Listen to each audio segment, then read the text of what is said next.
Part 1. They laughed the moment she stepped down from the wagon, and the sound carried farther than it should have in the thin mountain air. It wasn't a single cruel voice but many, short snickers at first, then open chuckles, then the kind of laughter that grows bold once it realizes no one is stopping it. Snow dusted the ground in uneven patches, sharp crystals glinting like broken glass. The bride's bare feet met the earth, pale against the dark soil, toes curling instinctively as the cold bit into her skin. She paused there, one hand gripping the edge of the wagon, the other clutching the thin fabric of her dress. It was simple, mended at the seams, cleaned carefully but worn by years of use. No lace, no veil, no silk shoes peeking out from beneath the hem. Just bare skin and quiet breath. Her name was whispered wrong by people who barely knew it, twisted into jokes she pretended not to hear. Did she forget something? A woman murmured loudly, not bothering to hide her smile. No, a man replied, eyes flicking to her feet. Looks like she couldn't afford it. The bride swallowed. She had imagined this day so many times during the long nights when the wind rattled the walls of her mother's house. In her mind, the mountains had been kind witnesses, the people solemn, respectful. She had imagined standing tall, even proud. But imagination did not warm cold toes or quiet cruel laughter. The truth was simple and ugly. Her father's debts had swallowed everything, livestock first, then furniture, then the wagon horse that should have carried her all the way to the cabin. The shoes had gone last, traded for flour and lamp oil weeks ago. She had told herself feet could be washed, dignity could not. Still, standing there now, she felt very small. The wagon driver avoided her eyes as he climbed down and quickly untied the reins, eager to leave. He tipped his hat without a word and turned the horses back toward the valley, as if afraid the ridicule might stain him too. The crowd closed in slightly, curiosity sharpening their laughter. Mountain man must be desperate, someone said. Taking a bride who shows up barefoot like a beggar. Her cheeks burned hotter than the cold could numb. She focused on breathing, on placing one foot carefully in front of the other as she stepped fully onto the ground. Each step hurt, tiny stabs of cold, grit pressing into tender skin, but she refused to flinch. If she cried now, they would never stop. The cabin loomed a short distance away, smoke curling lazily from the chimney. It was solid, built from thick logs, standing stubborn against wind and winter alike. She wondered if he was inside. She wondered if he had heard the laughter too. She had only seen him twice before. Once at the trading post, silent and watchful, eyes like storm clouds over stone. Once again from afar, moving through the trees with the quiet certainty of someone who belonged to the land more than to people. When he had asked for her hand, there had been no speech, no promises dressed in pretty words. Just a look that held no mockery, no pity. That had been enough. Another burst of laughter broke her thoughts when she stumbled slightly on a hidden rock. She caught herself, chin lifting, spine straightening.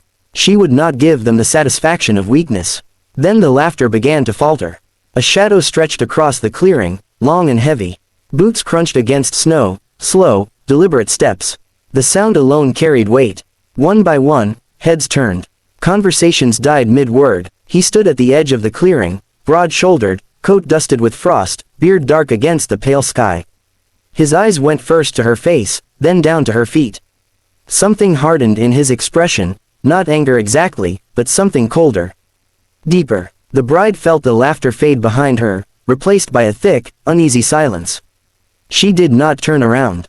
She didn't need to. For the first time since stepping off the wagon, she felt the cold retreat just a little, not from her feet, but from her heart. Part 2.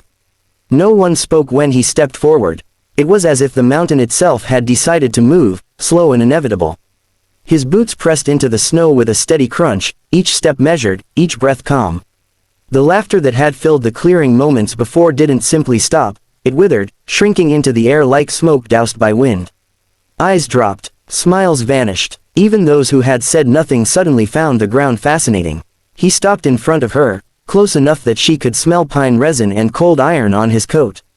Up close, he was even larger than she remembered, built by years of labor rather than comfort.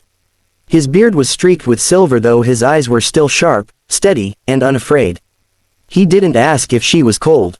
He didn't ask why she had no shoes. He didn't look at the crowd again. Instead, he reached up and loosened the clasp at his collar. The sound of metal clicking echoed in the silence. A few people shifted uneasily. When he shrugged the heavy coat from his shoulders, a quiet gasp rippled through the onlookers. The coat was thick, fur-lined, clearly worn but carefully kept, the kind of garment a man relied on to survive the long winters. He held it out and wrapped it around her, firm but gentle, drawing it close so the cold air could no longer reach her trembling arms. Her breath caught. The coat swallowed her, warm and solid, carrying his scent and his strength. Before she could speak, before she could even gather the courage to say thank you, his hand slid behind her knees, the other steady at her back. She barely had time to gasp before the ground disappeared beneath her feet. A murmur passed through the crowd, half shock, half disbelief. He lifted her as easily as one might lift a child, though there was nothing careless about it. His grip was secure, protective. Her instinct was to cling, fingers tightening in the wool of his shirt. She could feel the solid rhythm of his heart beneath her palm. "Easy," he said quietly, the first word anyone had heard him speak. It wasn't meant for the crowd. Snow crunched as he turned away from them. The path to the cabin was short, but the silence made it feel longer, heavier.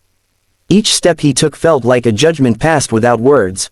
No one laughed now. No one dared comment. A man who had mocked her earlier opened his mouth, then shut it again, color draining from his face. She pressed her forehead lightly against his chest, not hiding, but steadying herself. The world narrowed to the rise and fall of his breath, the warmth seeping through the coat, the sure way he carried her as though this was exactly where she belonged. The cabin door stood open, firelight spilling out in a soft orange glow. Smoke drifted upward from the chimney, carrying the promise of warmth and safety. As he crossed the threshold, he kicked the door shut behind them without looking back. The sound echoed like a final word. Inside, the air was rich with heat and the scent of burning wood. Shadows danced across the log walls, and the roar of the fire filled the silence left behind. He carried her to the center of the room and lowered her carefully onto a thick bearskin rug, his movements slow, deliberate, as if afraid the world might break if he moved too fast. Only then did he step back. For a moment, neither of them spoke. The crackle of the fire filled the space between them. She looked up at him, eyes wide, chest still tight with everything she hadn't said outside. Shame lingered at the edges, but it was being pushed back now, replaced by something warmer, something steadier. He knelt in front of her without hesitation. His large hands reached for a wooden chest near the hearth. He opened it and pulled out a pair of thick wool socks, folded neatly, as if they had been waiting for this moment. He didn't rush. He took one foot gently in his hands, brushing away melting snow, rubbing warmth back into skin gone numb. Her breath shook. "You didn't deserve that," he said, voice low, steady. It wasn't an apology. It was a promise. He slid the sock over her foot, then the other, his touch careful, respectful. When he finished, he looked up at her, not with pity, not with ownership, but with something solid and unwavering. Outside, the crowd stood frozen in the cold, their laughter gone, their judgment stripped bare. Inside, by the fire, the mountain man stayed on one knee, guarding what was his, not with force, but with quiet, unbreakable resolve. Part 3. The fire settled into a steady rhythm, no longer roaring but breathing, as if it too had relaxed now that she was safe. Heat soaked into her feet through the bearskin rug, chasing away the last sharp bite of cold. She flexed her toes inside the wool socks, surprised at how such a small comfort could feel like mercy. For a long moment, neither of them moved. The world outside, laughter, judgment, cruelty, felt very far away. He rose slowly and added another log to the fire, sparks leaping upward before settling again. The cabin was simple but solid, built with patience rather than haste. Shelves lined the walls, holding tools, jars of dried herbs, neatly stacked supplies for winter. Everything spoke of a man who planned ahead, who endured without complaint. There was no excess here, but there was care. She smoothed her dress unconsciously, then stilled her hands. Old habits, learned from years of trying not to take up too much space. "You can sit closer," he said, nodding toward the hearth. "The stone keeps the heat."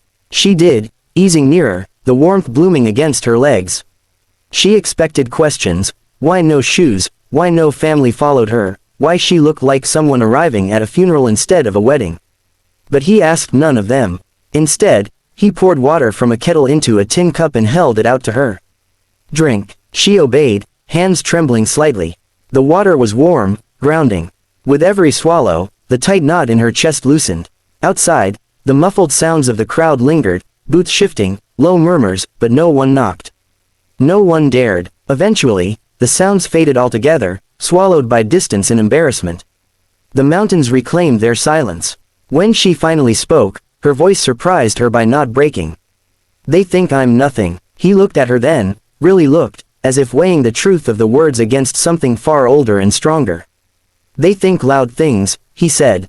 "That doesn't make them true." Something inside her cracked open, not painfully, but like ice giving way to water. She nodded, unable to trust her voice. He reached to a peg by the door and took down a pair of worn leather shoes. They were not new. They were well made, softened by time. "They were my mother's," he said, setting them near her feet. "She wore them until the stitching gave out. I fixed them." Her throat tightened. "You saved them." "I save what matters." She slid her feet into the shoes. They fit, not perfectly, but close enough, as if they had been waiting. When she stood, she felt taller. Not because of the shoes, but because of the ground beneath her now felt steady. He extended his hand. She hesitated only a moment before taking it.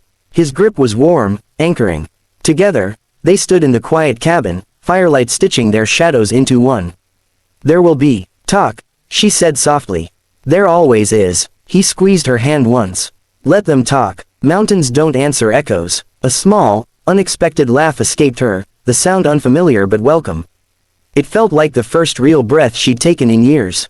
Later, as dusk deepened and the sky beyond the window turned violet, he spread a simple meal on the table: bread, stew, a jar of berries saved from summer. They ate without ceremony, but with care. Every small kindness added another stone to something sturdy being built between them. When the wind rose outside, rattling the door, he rose and checked the latch, instinctive and protective. She watched him move through the space as though he had always known she would be there too. For the first time, the future did not feel like a narrow road she had to walk alone. Before the fire burned low, he laid another bearskin near the hearth and gestured for her to rest. "Tomorrow," he said, "we'll walk down to the river. The snow won't last there." "Together?" she asked. "Together." She lay back, the warmth wrapping around her, the weight of the day finally lifting. Outside, somewhere beyond the trees, people would remember the barefoot bride and their own laughter with shame. Inside, the mountain held its secret. A woman who arrived with nothing had been carried into everything that mattered.